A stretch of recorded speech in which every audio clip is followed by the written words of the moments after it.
Sabe, geralmente quando a gente pensa na nossa própria mente, existe uma expectativa quase inabalável de originalidade absoluta. Uhum. É como se a nossa voz interior fosse a propriedade privada mais segura e impenetrável do mundo, né? A gente pensa nas opiniões que defende, naqueles medos que tiram o sono, nos desejos. Aquela sensação de que fomos nós que criamos tudo aquilo, né? Exatamente. A sensação imediata é muito clara, tipo, isso é genuinamente meu. Eu que criei isso. É uma visão extremamente reconfortante. E existe um apelo quase romântico na ideia de que somos os autores solitários da nossa própria subjetividade. Nossa, total. Como se a gente tivesse sentado numa sala silenciosa e isolada, escrevendo o roteiro de quem somos a partir do zero, sabe? Mas é justamente aí que a nossa exploração de hoje entra para arrombar a porta dessa sala trancada. E que porta pesada, viu? Pois é, de repente as fontes que embasam o nosso mergulho profundo deixam muito claro que essa sala silenciosa está, na verdade, lotada de gente. Completamente lotada. E o pior, ou melhor, né? Sim, aquela voz interior que a gente acha super original tem um sotaque, um vocabulário e um roteiro que definitivamente não foram escritos por uma pessoa só. É um roteiro coletivo. Exato. E a missão de hoje é desvendar esse grande mistério da mente humana. Como é que a sociedade, que parece ser algo físico e distante lá fora nas ruas, passa a morar aqui dentro, ditando o que a gente sente e pensa. O que torna esse tema arrebatador é que ele subverte a intuição básica humana. Uhum. A tese central que permeia as anotações que temos de Berger e Luckmann, além da perspectiva da psicologia social e de Sylvia Lane, é muito contundente. Ela vira a mesa, né?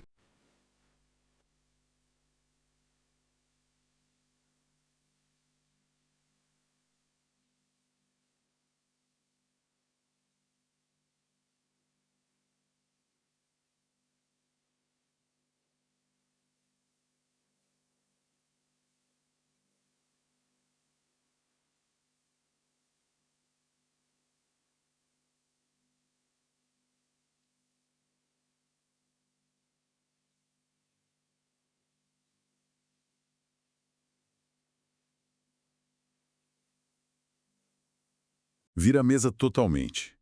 A tese é de que a nossa subjetividade, aquilo que a gente considera ser o nosso eu mais íntimo e inalcançável, é, na sua essência, um produto social. Caramba. A sociedade não funciona só como um cenário estático onde as pessoas caminham. Ela é a própria lente através da qual a gente enxerga a nós mesmos e ao mundo. Só que, para entender essa engenharia complexa, parece que a própria ciência que estuda a mente precisou passar por uma espécie de colapso, não é? Ah, sem dúvida. Teve uma pane no sistema. Engraçado ler sobre isso no material, porque teve um momento em que a psicologia simplesmente percebeu que estava olhando pelo buraco da fechadura errado. Totalmente errado. Historicamente, se a gente voltar para a década de 1970, a área inteira entrou em crise. É fascinante pensar nisso antes de detalhar como a sociedade nos molda. Como foi essa crise exatamente? Olha, o descompasso entre a teoria acadêmica e a realidade das ruas chegou num ponto insustentável. Até o início dos anos 70, principalmente nos Estados Unidos, a perspectiva dominante era esmagadoramente individualista. Focada só no eu. Isso.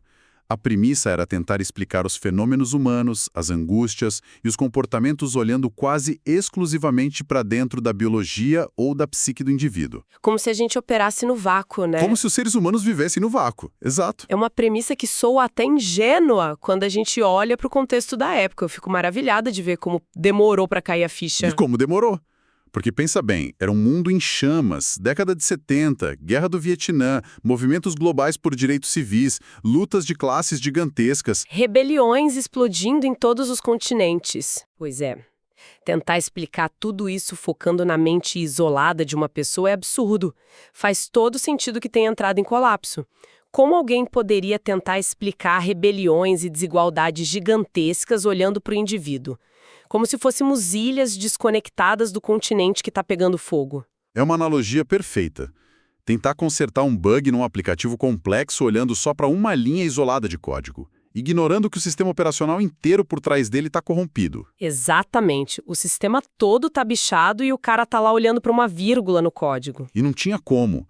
Não havia como explicar a dinâmica de um conflito estrutural ou de uma desigualdade massiva, sem olhar para as relações de poder e para a história. E foi no meio dessa crise que a chave virou. Sim, no meio dessa crise aguda, de legitimidade da própria ciência, surge aí a exigência de uma psicologia que não seja apenas descritiva, mas histórica e crítica e comprometida politicamente. Que é onde entra a visão da Sylvia Lane, certo? Perfeito. É nesse vácuo que ganham força as ideias dela trazendo uma nova premissa sensacional. O ser humano é, simultaneamente, produto e produtor da sociedade. Peraí, essa ideia de produto e produtor exige uma pausa, eu quero muito focar nisso. Vamos lá. Porque isso significa que a gente não é uma mera esponja passiva, tipo, simplesmente absorvendo o ambiente e aceitando o destino. Não, de forma alguma. Mas também nós não somos deuses onipotentes moldando o mundo só com a força de vontade e o pensamento positivo, né? Exato. Não é o segredo. É uma via de mão dupla incessante.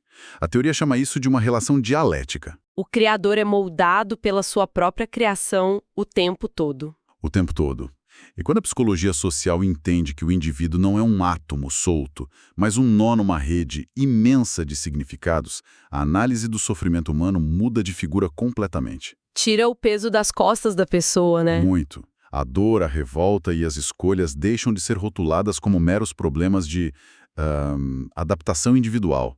Passam a ser lidas como reflexos de um contexto histórico. Essa é a chave para transformar a história. Certo, eu tô convencida da premissa, mas isso levanta uma questão prática para quem nos ouve. Se a gente é produto e produtor, como que essa linha de montagem funciona de verdade? A mecânica por trás disso. Sim, porque falar que a gente constrói a sociedade e ela nos constrói é super bonito na teoria, mas tem que ter um maquinário rodando. E o material base do Berger-Luckmann descreve uma dança dialética, né? Exatamente.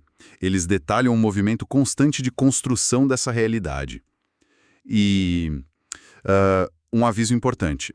Não é um processo linear, tipo etapa 1, depois etapa 2. É tudo misturado e simultâneo. Tudo ao mesmo tempo. Mas didaticamente a gente começa por um mecanismo chamado de exteriorização. Exteriorização, ou seja, colocar algo para fora. Isso.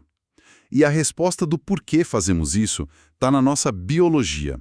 A necessidade humana de impor ordem ao caos nasce do fato de que a nossa espécie é essencialmente inacabada. Como assim, inacabada? Diferente de um pássaro, que já nasce com um instinto fechado, tipo um código pré-programado que faz ele construir um ninho de um jeito muito específico e infalível. Ah, sim, o João de Barro não precisa ir para a escola para aprender a fazer a casinha dele. Perfeito. Ele simplesmente sabe. Mas o ser humano não possui essas respostas biológicas prontas. Para sobreviver num ambiente hostil, é imperativo produzir a própria realidade. A exteriorização é esse impulso de criar a cultura. Então, desde inventar ferramentas e tecnologias para caçar, até formas de organizar a vida, como as instituições. Exato. Nós precisamos inventar uma ordem, porque a natureza não nos deu um manual de instruções. Certo. Mas como é que a gente passa da exteriorização para objetivação? Porque uma coisa é eu inventar uma ferramenta, outra coisa é isso virar a realidade. É aí que a genialidade da teoria aparece. A exteriorização resolve o problema imediato, mas ela gera um efeito colateral, que é a objetivação. É um momento em que essas criações humanas adquirem vida própria. Elas viram realidades concretas. Deixa eu ver se eu entendi com uma analogia que me veio aqui lendo os textos. Manda. É como se nós construíssemos uma casa do zero para nos proteger do frio, certo? Colocar os tijolos lá, a madeira. Isso é a exteriorização. Resolvendo o problema prático do frio. Mas, uma vez que a casa está construída, ela nos obriga a andar pelos corredores que nós mesmos desenhamos e a entrar só pelas portas que a gente colocou lá. Sensacional essa imagem. A gente fica limitado pela própria criação. A casa ganha uma textura de realidade intransponível. Não dá para simplesmente atravessar a parede.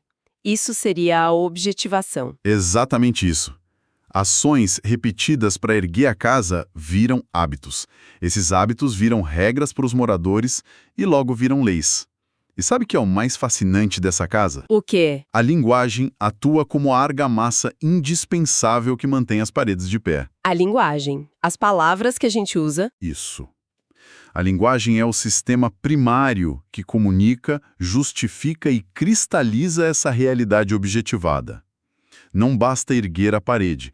A gente precisa de palavras para explicar por que aquela parede tem que estar ali e não em outro lugar. Nossa, faz todo sentido. Sem a linguagem, a realidade desmorona porque ninguém mais concorda com a estrutura da casa. Perfeito. Ela dá essa aura de legitimidade. Mas aí esbarramos num dilema. A casa está pronta. A argamassa da linguagem secou. Mas como é que a gente convence quem acaba de nascer de que essa casa é o único mundo possível? Essa é a grande transição para interiorização. Porque a criança nasce um poço de caos, né? Ela não sabe das paredes. Como evitamos que ela simplesmente queira quebrar as regras todas? Através da interiorização, que é quando o mundo objetivo é incorporado à consciência, o indivíduo nasce num mundo já estruturado e ele aprende a percebê-lo como natural e inevitável. Ele engole o mundo de fora. Exato. Só que isso depende vitalmente de figuras que os textos chamam de outros significativos. As mães, pais, os cuidadores. A tal da socialização primária. Exatamente. Eles não só dão comida. Eles filtram, mediam e nomeiam o mundo para a criança. A identidade básica é formada aí. E é muito baseada no afeto, né? Totalmente. A criança assimila a realidade porque ela tem uma dependência emocional gigante daquelas figuras. Sem esse reconhecimento afetivo, há uma fragilidade identitária terrível depois. Entendi, mas espera, tem um questionamento perspicaz baseado nos textos que eu queria trazer. Diga. No começo, a criança segue as regras só porque os pais mandaram. Por exemplo, a criança não joga o prato de sopa no chão porque sabe que a mãe vai brigar. A regra é puramente minha mãe não deixa. Uma regra associada a uma pessoa específica. Isso. Mas os apontamentos mencionam um salto decisivo aí.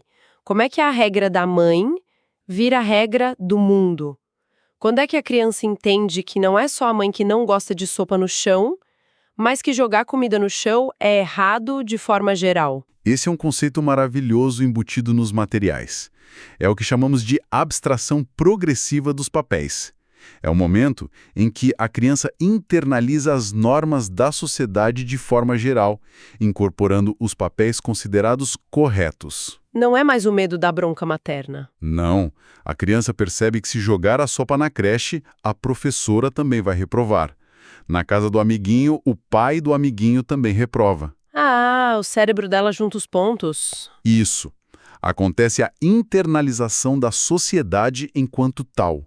O controle deixa de estar só lá fora e passa a morar dentro da cabeça dela. Ela começa a sentir culpa se quebrar a regra. Caramba! Então a casa inteira agora está construída dentro da mente? O mundo exterior virou o mundo interior. Mas uma hora a gente sai da bolha da família. A gente cresce, vai para a faculdade, para o trabalho. Como a nossa mente processa o restante da sociedade? Aí a gente entra na socialização secundária, que envolve a escola, a universidade, profissão, religiões, amigos. Exato. E eu noto, lendo os teóricos, que esse processo é bem menos afetivo e muito mais racional que o primeiro. É um treinamento para lidar com os submundos, certo? Submundos, cada um com a sua própria linguagem, normas e formas de legitimação. O submundo de um hospital é diferente do submundo de um escritório de contabilidade. Isso deve gerar uns conflitos de identidade bizarros às vezes. Com certeza. O que é valorizado no seu grupo de amigos de infância pode ser péssimo para o seu ambiente corporativo. Mas também, como tem menos afeto, deve ser mais fácil de modificar, né? É mais fácil mudar de emprego do que mudar os valores que a mãe ensinou. Perfeito. A socialização secundária é muito mais maleável. Mas tem um ponto crucial aqui.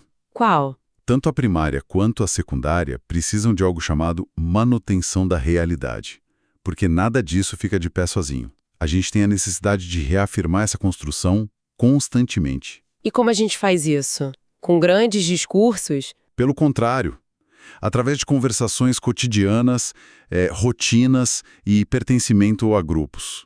Eu fico maravilhada com essa ideia da manutenção diária, porque parando para pensar, então aquele papo furado sobre o clima no ponto de ônibus ou a fofoca no café do trabalho não são apenas distrações. Elas são ferramentas invisíveis que a gente usa o tempo todo para convencer uns aos outros de que o mundo em que vivemos é real. É exatamente isso, eu adoro essa observação. Quando você entra no elevador e reclama do trânsito com um desconhecido e ele concorda, vocês estão se certificando de que habitam a mesma realidade objetiva. É uma verificação de sistema. Alô, teste, a gente ainda tá no mesmo planeta? Sim, a gravidade ainda funciona e o trânsito ainda está ruim. É isso que sustenta a sanidade coletiva. E a prova de que isso é vital é quando analisamos o que acontece quando precisamos alterar a realidade drasticamente. Casos de ruptura, né? Como uma conversão religiosa, conversão ideológica ou processos terapêuticos intensos. Ou quando alguém vai para as chamadas instituições totais, hospitais psiquiátricos, presídios, ou até quando ocorre uma migração severa para uma cultura completamente diferente. Onde você tenta falar do trânsito e o outro te olha com uma cara de quê? Exato. As quebras nessa rotina de legitimação afetam profundamente a estrutura de sentido humano. A pessoa fica desancorada. Se ela não tem com quem fazer a manutenção da realidade através daquelas pequenas conversas, o mundo dela começa a ruir. O que me traz a uma conexão muito pesada com o hoje. Porque se a realidade depende de conversas e grupos para ser mantida, o que acontece hoje, na contemporaneidade, quando a sociedade está completamente estilhaçada? Aí nós entramos na análise do contexto contemporâneo citado nas nossas notas. Vivemos a era das bolhas discursivas. Sim, nas redes sociais, principalmente. A fragmentação das legitimações é brutal. Antes, você tinha grandes instituições mantendo uma realidade coesa. Hoje, a identidade, que como vimos é puramente relacional, está sob ataque o tempo todo porque os grupos não concordam nem sobre a cor do céu. Isso resulta naquelas crises subjetivas, certo? Crises subjetivas e crises de identidade gravíssimas, e aqui a gente faz uma virada de chave fundamental.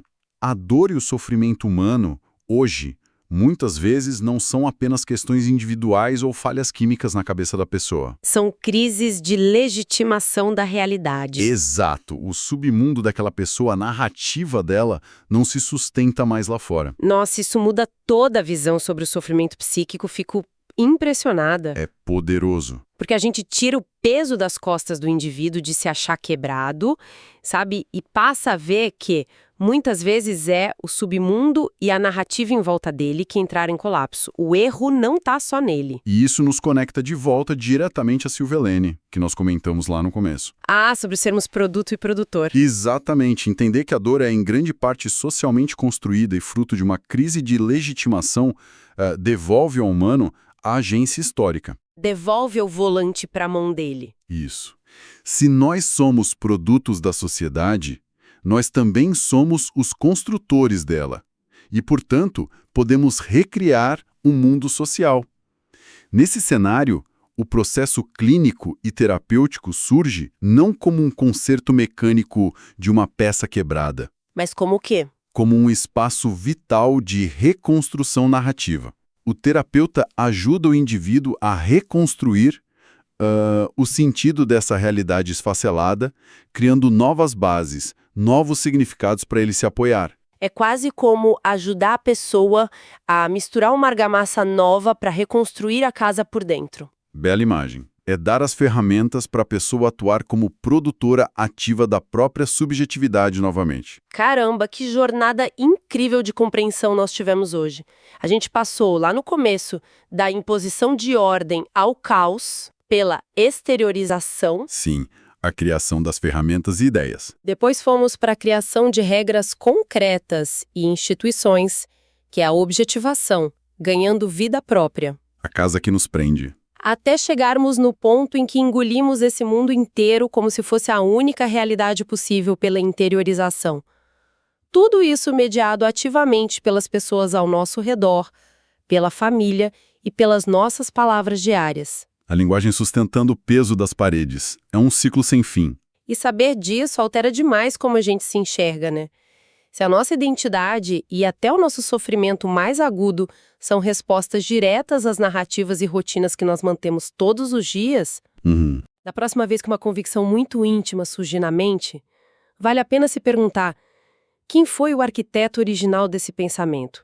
Fui eu mesma ou foi o submundo no qual eu estou inserido? E mais importante ainda, se nós somos os produtores ativos da sociedade, que tipo de tijolo nós estamos colocando nessa parede hoje? Fica essa provocação para quem está acompanhando nossa exploração de hoje. Uma reflexão necessária para todos nós. Excelente. Até a próxima reflexão. Foi um prazer mergulhar nisso tudo com você, quero dizer, conosco nessa jornada. Um grande abraço para quem nos ouve.